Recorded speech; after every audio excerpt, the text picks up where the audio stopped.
আমাদের বাংলাদেশের অবস্থা খুবই করুণ এবং আমরা এই করুণ অবস্থা থেকে মুক্তি চাই।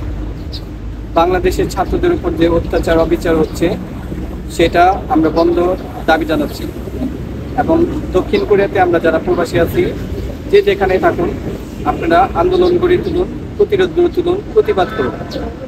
এবং যত পর্যন্ত বাংলাদেশি ছাত্রদের উপর অত্যাচার অবিচার অন্যায় বন্ধ না হয়, তত পর্যন্ত আপনারা যে যেখানে আছেন, যে দেশে আছেন, সেটা মিডল ইস্ট হোক, সেটা ইউরোপ হোক, সেটা আমেরিকা হোক, সেটা আমেরিকা হোক, যে কোনো দেশ হোক, আপনারা সবাই রেমিটেন্স দেওয়া বন্ধ করে দিন।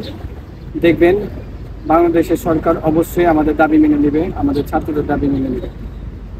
আপনারা যারা প্রবাসীরা আছেন তারা অবশ্যই আমাদের ছাত্র ভাই বোনদের সাপোর্ট করুন, সহযোগিতা করুন। আমরা যারা প্রবাসী আছি, আমরা হচ্ছে রেমিটেন্স যোদ্ধা।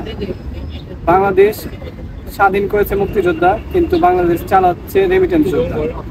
তো আমরা যদি এক হয়ে যাই, আমরা যদি আমাদের অধিকারের দাবিতে সোচ্চার হই, তাহলে সব দাবি মেনে নিতে সবাই বাধ্য হবে।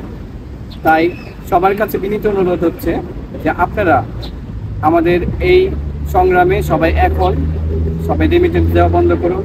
যত পর্যন্ত কোটা সংস্কার না হয় এবং দাবি মেনে না নেওয়া হয়, তত পর্যন্ত আপনারা একইভাবে একসাথে সংগ্রাম চালিয়ে যান। ইনশাল্লাহ জয় আমাদের সাধারণ জনগণের হবে, ছাত্রদের হবে, আমাদের প্রবাসীদের হবে, ইনশাল্লাহ। আমিন।